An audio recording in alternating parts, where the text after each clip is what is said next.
दोस्तों आइए हम लोग क्लास 10th का प्रश्नावली 5.4 का आज 12 नंबर क्वेश्चन करेंगे। और इसके देखिए बहुत सिंपल और इजली है और आसान है। कह रहा है कि इसमें ये कई बार बोर्ड से पूछा हुआ क्वेश्चन है, इसलिए ध्यान से पढ़िएगा। देखिए आपसे पूछा हुआ है कि एक एपी आपको दिया हुआ है। कह रहा है कि एपी 121, 117, 113 का कौन सा पद सबसे पहला ऋणात्मक पद होगा। कह रहे हैं कि बताइए अगर इस प्रकार अगर एपी चले 121, 117, 117 देखिए घट रहा है ना, तो कह रहा है घटते चलेगा तो कौन सा ऐसा पद आएगा ना, एपी का कौन सा ऐसा नंबर आएगा जो सबसे पहले ऋणात्मक पद होगा। यानी कहने का मतलब हमारा दिया हुआ एपी आपको दिया हुआ है, क्या दिया है 121, उसके बाद आपको 117, उसके बाद 113, अब डॉट डॉट। अब डॉट डॉट का मतलब हो गया अब आगे तक और जाएगा। अब देखिए ये आपको प्रथम दिया, द्वितीय दिया, तृतीय दिया, अब इसके चतुर्थी, पंचमी ऐसे कर आपको अनंत तक जाएगा। तो कह रहा है कि इसे और घटते क्रम में लिखा जाएगा तो सबसे पहले कौन सा ऐसा नंबर पद आएगा जो सबसे पहले ऋणात्मक यानी माइनस में आएगा, कौन सा पद आएगा वो वैल्यू आपको बताना है। तो ऐसे पता लगाना मुश्किल है, जबकि एक संकेत में हम एक बात कहा है कि जो पद एन एन पद का जो मान है ना वो 0 से छोटा है, यानी जो अंतिम पद का मान है वो 0 से क्या है छोटा है। तो देखिए सबसे पहले हम निकालते हैं, यहाँ पर देखा जाएगा तो प्रथम पद मिल जाएगा आपको 121 दिया ना। आप डी देखिएगा तो डी आपको दूसरा पद में से प्रथम पद को घटा दीजिए तो आपको -4 मिल जाएगा। साथ में हमको एक संकेत में वैल्यू दिया है। देखिए संकेत को ध्यान देते हुए बनाएंगे हम लोग। एन मतलब एन का मतलब एन आवश्यकता पड़ेगा। तो देखिए ए दिया है और आपको डी दिया है, तो एन का फॉर्मूला एक होता है, आपने पढ़ा है A plus N minus 1 into D होता है ना। आप इस फॉर्मूला में रखिए और इसको रखिएगा तो देखिए एन बराबर एन का जो मान निकलेगा ए का वैल्यू 121 हो जाएगा, ठीक है, प्लस एन का वैल्यू आपको नहीं पता है 1 है तो 1, डी का वैल्यू आपको -4 पता है।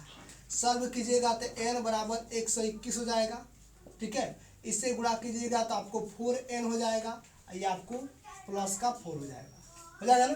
अब देखिए इसमें क्या कीजिए, इसको अगर सॉल्व करते हैं तो n बराबर आपको निकलेगा 121, ठीक है। अब इसको देखिए प्लस से मल्टीपल कर दीजिए तो आपको माइनस का 4n हो जाएगा, इससे कीजिएगा तो प्लस का 4 हो जाएगा, और सॉल्व कीजिएगा तो n बराबर आपको मिलेगा, देखिए दोनों जुट जाएगा ना, 121 और प्लस का 4 जुटेगा तो 125 हो जाएगा और माइनस का 4n हो जाएगा। अब आप देख सकते हैं यहाँ पे कि हमारा यहाँ पर n का मान यानी अंतिम पद वैल्यू हमको पता है, अंतिम पद का वैल्यू पता हो गया ना, 125 माइनस 4 है। अब एक चीज हमको दे रखा है, यहाँ पे दे रखा है क्या कि सबसे पहले दे रखा हमको यहाँ पर देखिए संकेत में दिया है कि n का जो मान है वो 0 से क्या है छोटा है, यानी यहाँ पर n का जो मान है वो 0 से क्या है छोटा है। अब इस प्रकार अगर जो दिया संकेत अगर इसको मैं यूज करूँ यानी n का मान 0 से क्या है छोटा है। अब यहाँ पर n का मान देखिए आपको दिया है कितना कितना दिया है 125 माइनस 4n, इसके जगह पर रख दीजिए 125 माइनस 4n। अब किससे छोटा है तो 0 से छोटा है। अब 0 छोटा कौन होता है, जो माइनस वाला संख्या होती है ऋणात्मक संख्या। अब यहाँ से हमको n का वैल्यू चाहिए तो n वाले को लेस देन के एक तरफ, बिना n वाले को लेस देन के एक तरफ देना होगा, और मैं इसका लेस देन के बाहर भेजता हूँ इसको, तो ये आपको हो जाएगा आपको देखिए क्या हो जाएगा, अब हो जाएगा आपको लेस देन, ये माइनस में लेस देन के बराबर के बाहर यानी लेस देन के अगर बाहर जाएगा ये प्लस का 4n हो जाएगा। इसका मतलब समझते हैं, यानी 4n जो बड़ा है किससे 100, यानी 4n बड़ा है किससे 125 से। और इसको चाहे तो मैं सही से ऐसे लिख सकता हूँ सुधार कर, 4n बड़ा है किससे 125 से, ऐसे भी तो लिख सकता हूँ। अब यहाँ से अगर n का वैल्यू निकालिएगा तो n बराबर आपको हो जाएगा, देखिए n इक्वल टू हो जाएगा 125 बटा आपको 4 हो जाएगा। इसको सॉल्व कीजिए तो n का वैल्यू आपको डिसिमल प्रसार में जो कटेगा वो 31.25 हो जाएगा। यानी आप देख रहे हैं कि n का वैल्यू आपको डिसिमल प्रसार में दे रहा है, कितना दे रहा है 31.25 दे रहा है। अब बताइए क्या n का वैल्यू आपको डिसिमल प्रसार में हो सकता है, यानी n 31 से इसका मान आगे डिक्रीज कर रहा है, बढ़ रहा है ना, बढ़कर रहा है, देखिए बढ़ रहा है ना 31.25 है, इसका मतलब 32 के पास जाने वाला है।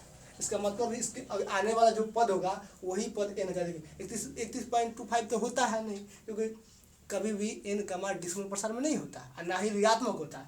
तो मतलब ये ऋणात्मक तो है नहीं तो होगा, लेकिन इस देखिए 31.25 है ना, यानी ये तो होगा नहीं इसके आगे वाला, क्योंकि कभी भी n का मान ऋणात्मक नहीं होता। इसका मतलब होता है कि इससे आगे आने वाला जो इंक्रीज शब्द होगा यानी इसके आगे आने वाला जो पद वही एपी का सबसे पहले ऋणात्मक पद होगा। यानी 31.25 यानी इसके क्या हो जाएगा, यानी आपको 31 के बाद कौन आता है 32, इंक्रीज करेगा तो इसके बाद 32 हो जाएगा ना, यानी जो 32वां पद जो होगा, पद सबसे पहले ऋणात्मक पद होगा। अब कोई पूछेगा क्यों 32, तो देखिए क्योंकि 31.25 है। 31 अगर 31 रहता तो चल जाता, लेकिन पॉइंट में का मतलब इसका मान बढ़ कर आएगा, तब 31.25 से बढ़ेगा तो किस पर जाएगा, 32 पर, इसलिए आपको 32वां पद होगा। और अच्छा लगे तो वीडियो को लाइक कीजिए, चैनल पर पहली बार हाँ कमेंट करना ना भूलिएगा, और किसी व्यक्ति को समझ में नहीं आए तो कमेंट जरूर करें ताकि सवाल को पुनः बताया जा सके। जय हिंद, जय भारत।